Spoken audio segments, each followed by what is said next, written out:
Tsinda dutsinde ya mahirwe rero twari twarabuze twese yaje banyarwanda. Wari ubizi neza ko King Support bagufitiye imikino y'amahirwe igiye itandukanye twese twagiye tumenya, kandi bamwe twagiye duhomba, ariko uyu munsi bakaba bazanye bonus yo gutuma wongera kwibuka ko waseka. Ntibikiri inkuru rero.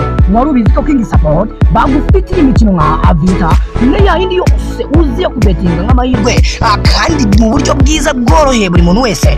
Ntabwo bikiri ibanga rero, fata telefone yawe, Google, Facebook n'ahandi hatandukanye wayasanga kandi wayibona mu buryo bworoshye cyane. Ntabwo rero bikiri ibanga, fata telefone yawe tugendane nkwereke neza cyane. Andikamo kingsbetting.rw hanyuma nawe wenjoyinge no kubetinga mu buryo bwiza kandi buri guhereza inyungu mu buryo bworoshye. Wari ubizi ko King Support bagufitiye bonus mu mikino yabo yose kandi ihendutse kuri buri muntu. Rero wowe wese wujuje imyaka kuba wemerewe kuba wakina, gerageza tsinda dutsinde one shot, hanyuma nawe wenjoyinge uryoherwe n'amafaranga ya King. Rero twongeye twabasuhuje mu rugo rwacu rw'imikino. Sasa ni ibintu bisanzwe, dusanzwe tubahereza update news za siporo ndetse n'ibindi biganiro bitandukanye. Rero ndi kumwe na mugenzi wanjye, hanyuma nukubanga abanyamakuru noneho uyu munsi twazanye muri studio yacu ni rurangiza. So akise aka mi Crichton, ndi kumwe na mugenzi wanjye Mr. Cyangwe. Wase Cyangwe nushaka umwite Benjamin Wase. Ariko abantu bambwiye ngo abantu baturuka hariya mu burengerazuba hari ukuntu mugira confidence. None iyo twagize hano mu rubuga rw'imikino hari umukunzi wacu ejo bundi wanyandikira cyangwa ngo imikino nkunda ibintu byanyu, ariko uburyo mubikoramo azi so fast cyangwe ngo akora nk'abantu rwose bimusanze. abantu benshi cyane tuzira rya Cyangwe yako urabona izina Cyangwe ni izina rifite amateka cyane kabisa. Ni izina A1 buri kimwe cyose ngiye rakitse abantu bazi ku izina rya Cyangwe, bazi kuri Benjamin. Wow, ciao. So rero abantu bahari agatsibo yambuyamba abantu iburengerazuba kabisa, Kigali aho ngaho, ndetse abantu baherereye Ingarama. Ntabwo twibagiye abantu baherereye College Baptiste Dongarama. Saliyuti nabasuhuje kabisa. Rero baheruka kera cyane ndakumva ngo ndizera ko ibice byose twabisuhuje. Ni wawe wa Benjamin, ntabwo tuvuze izina abantu baturuka muri mu sisi turuba cyane. So rero ntabwo turi butinde cyane, tunyarukira hano mu makuru ya siporo. Ni ukuvuga ngo ni biri gucika bigashyuhirana hano imbuga nkoranyambaga. Ni ukuvuga ngo kwikipe APR Nareyo, ikipe APR Nareyo iratiripikwe kabisa.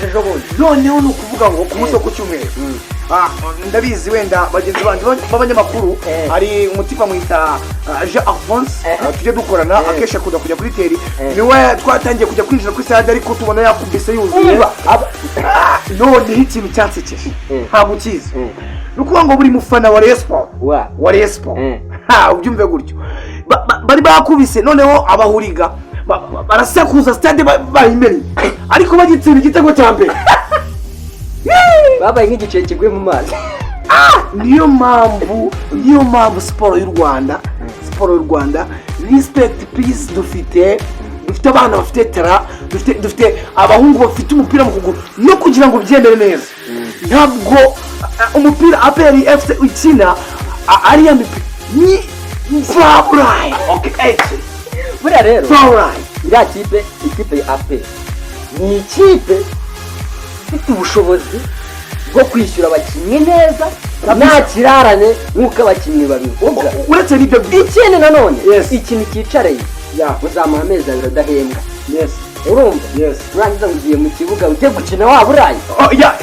Ariko nanone please Benjamin, twumvikane, nubwo bwose Rayon Sport igira za degree zo kuba imishahara iri bujye hasi, ntabwo bisobanuye ko Rayon Sport itarahoranye umupira mwiza. Ikindi kintu cyongeyeho no ku bafana ba Rayon Sport yewe n'aba APR mudukurikiye mwese 5/5 twabasuhuje. Ariko nanone natwe nk'abanyamakuru ku ruhande rwacu, APR ifite umupira uri international, handi batera match ukavuga ngo apana kujibura. Ubundi narebye umupira bakinnye ejo muri stade Amahoro ndavuga ngo nanjye nari mari abafana barasoma bagera kuri Muhanga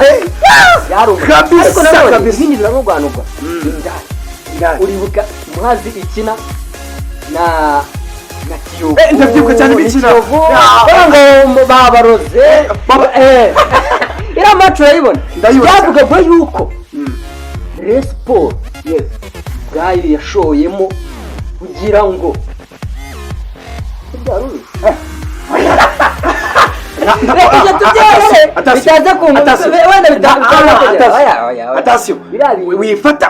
wifata ikipe ngo nuko ndiri mu gahinda k'ibitego hanyuma guhita uyigarura muri derby cyangwa uyizanemo hagati mu kibuga nanone ibintu bitari kugenda neza yego wenda batsinzwe apisi ariko nanone wihita ufata indi kesi ngo uyizane nubwo aperi yatsinze Rayon Sport ku munsi wo ku cyumweru yishije ntabwo bisobanuye ko Rayon Sport abakinnyi babi cyangwa ari ikindi ni ukuvuga ngo hari ikibuga kinyerera nimba ubizi neza reka tugaruke inyuma uzi ibintu ejo bundi Barcelona bayikora Inter yakoreye Barcelona urabizi neza ababizi ndagusubiza inyuma uzi ibintu ejo bundi ba Vini babakoreye na Mbappé hariya mu kibuga barabandagaza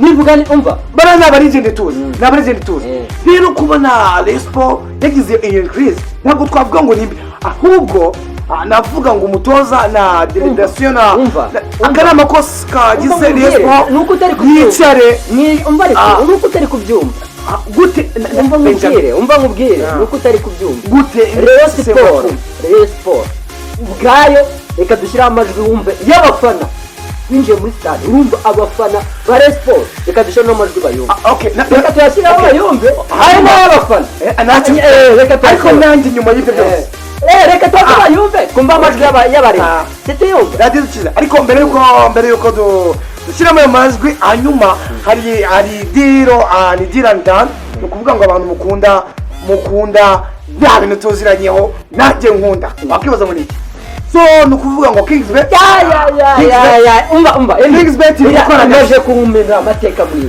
nukuvuga ngo hari umutipe wagisho muri twagiye hano mu biryogo kuko ngo twaturi gucamo ati mu Sport angije ambwira ko amaje gufata amafaranga agera muri miliyoni 1,300,000 kuko ngo yabaye mu businessman yari yipranga Kingsbet online official kubera ko nukuvuga ngo ni reka bigusobanurire neza ngo bo ni program nukuvuga ngo ni company iri gukora imikino y'amahirwe itandukanye myinshi ngo akadeje wakagurutsa neza kandi none ikiza cyawo nabonye gituma mvuga ngo Kingsbet n'ibitsu ndetse na mwese mudukurikiye yaba n'Iburengero zuba hari Rasirazuba mujyi wa Kigali n'ahandi ntabwo ari ukubeshya ugerageza amahirwe Kingsbet ni ukuvuga ngo washyira amafaranga aribwo bwa mbere ugiye gukina bakaguhizana kwijana ikindi cyongeyeho mvuga ngo ikindi cyongeyeho ni ukuvuga ngo Kingsbet ntabwo ari abantu none jindwa amateka ntabwo ari abantu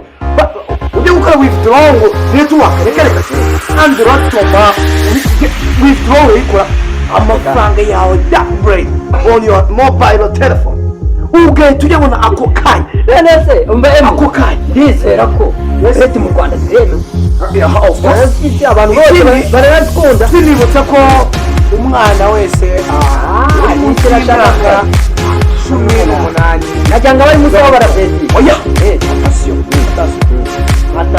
ubwo Kingsbet ikora ibintu byemewe n'iki igihugu cy'iki kandi ntabwo burimo hanitse ntabwo ari za beti zibishe zituye ko bahita baguririza amafaranga yawe andi agatuma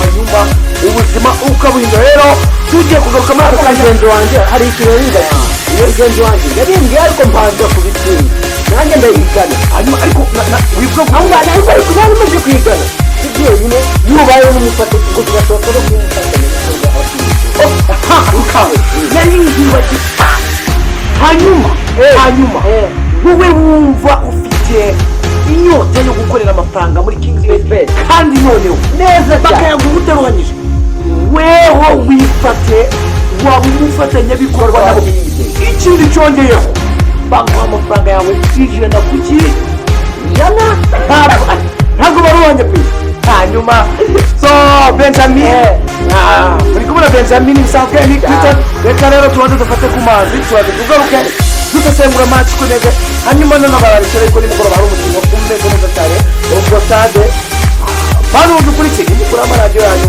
hanyuma ze turebe byari byo tubikurikiranye ariko Kingsbet atsinda dutsinde agerageza kwigurira ko nawe yizewe mu Rwanda solo ifite nawe ziri hejuru cyane ogiye muri Kingsbet ariko Kingsbet wabonye mpamvu iri kutarawo ariko reka dufate kanya gato dufate ku mazi hanyuma tuze tuba hereze package.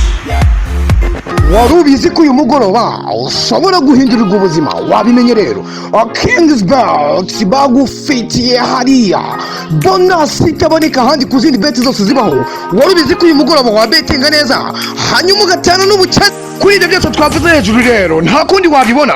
kine neza uyu mugoroba na Kingsbet hanyuma nawe uryoherwe n'ubuzima bwawe. rero match igiye kuba reka iyo match rero iguhindurire ubuzima na Kingsbet.